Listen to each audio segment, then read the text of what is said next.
അംബേദ്കർ അപമാനിച്ച കേന്ദ്ര ആഭ്യന്തരമന്ത്രി അമിത് ഷാ രാജിവെക്കണമെന്ന ആവശ്യം ശക്തമാക്കി CPI.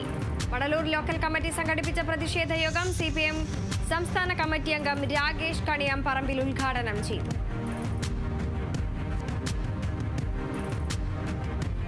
തൃശൂർ കല്ലുംപുറം നിവാസികളുടെ വർഷങ്ങളായുള്ള കുടിവെള്ള പ്രശ്നത്തിന് ശാശ്വത പരിഹാരം. വെള്ളമുള്ള സ്ഥലങ്ങളിലെ കുഴൽ കിണറുകൾ വഴി വെള്ളമെത്തിച്ചാണ് യുവാക്കൾ പരിഹാരം കണ്ടത്. തൃശൂർ എളവള്ളി ആരോഗ്യ ഉപകേന്ദ്രത്തിന്റെ ശിലാസ്ഥാപനം മുരളി പെരുന്നെല്ലി MLA നിർവഹിച്ചു. കാക്കശ്ശേരിയിലാണ് മൂന്നാമത്തെ ഉപകേന്ദ്രം നിർമ്മിക്കുന്നത്. ജീവകാരുണ്യ പ്രവർത്തകൻ മൊയ്തു അഞ്ചലിന് ഭാരത് സേവക് സമാജ് പുരസ്കാരം.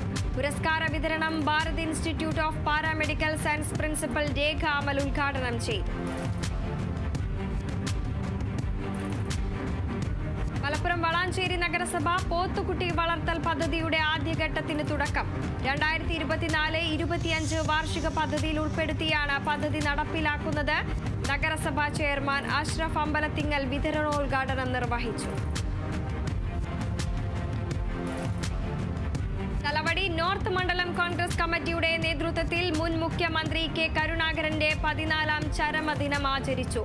ചക്കുളത്തക്കാവ് ജംഗ്ഷനിൽ നടന്ന യോഗം DCC vice president Saji Joseph ഉദ്ഘാടനം ചെയ്തു.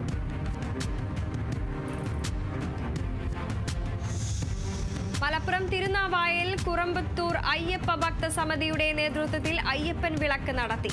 സമൂഹ സദ്യയിലടക്കം 100 കണക്കിനു പേർ പങ്കാളികളായി.